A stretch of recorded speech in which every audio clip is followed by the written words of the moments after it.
So when you guys were having conversations about this movie, was there ever... This is the first time we've met. Well... Let's just start there. When you were with your reps, when you were talking to Jason or to Nick, was there ever the thought like, oh, we've gone too far, and then was the thought, let's go further? I think that the feeling was, let's go super far from the jump and see if anyone tells us to pull it back. And because the movie would only work if it were utterly and completely ridiculous. And that's why when the controversy happened, the idea that people don't understand how they're treating this movie like it's a serious movie. Like, oh my God, they're talking about this movie like we're trying to make some sort of meta commentary on the political moment that we live in our times.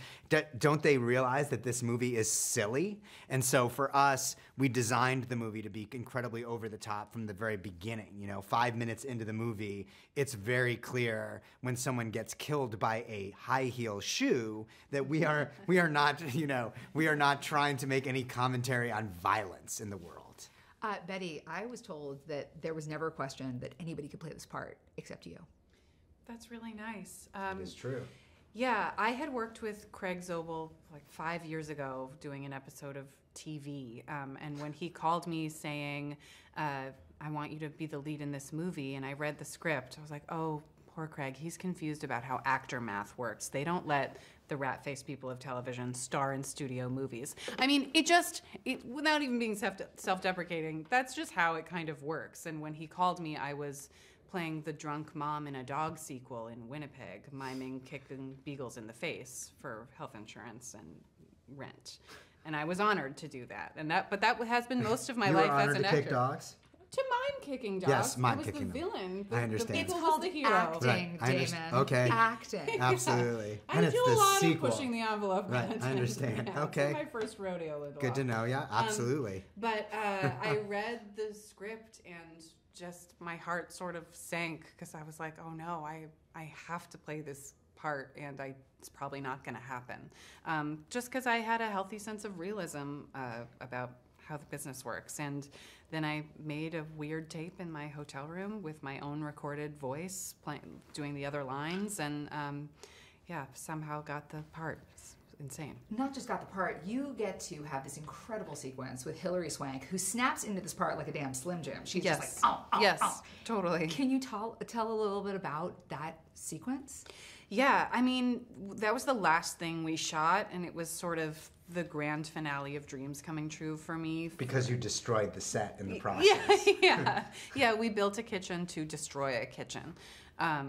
Yeah, it was truly insane. Yeah, it was like an ice sculpture of a movie. We ruined the set at the end of the movie. Last question. Damon, do you think that people are going to start wondering if this perhaps is a continuation of Lost? Because you've got people on a plane going to a weird place where crazy shit goes down? Oh, interesting. Will that get people to see the movie? Yes, this is the sequel to Lost. I really think of The Hunt in a non-actionable way by the Disney Corporation, which owns Lost. But aside from that, I would say you should absolutely need to watch all 6 seasons of Lost in order to understand The Hunt. Mm-hmm. But right. real last question, what do you hope audiences take away from this?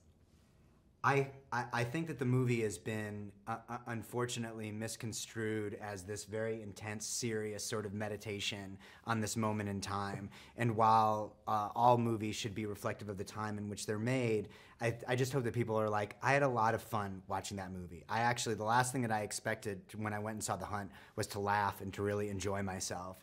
And we have found that everybody who sees the movie mostly has that reaction. And so movies should be that too. This is not a serious movie. We take our jobs very seriously, but I think that the movie is a real blast. Betty? And people explode. Agree. I was surprised at how hopeful and joyful I felt watching this movie. And I think it's a movie that you can take your relative who may vote opposite from you, and you both laugh and wince at each other and yourselves.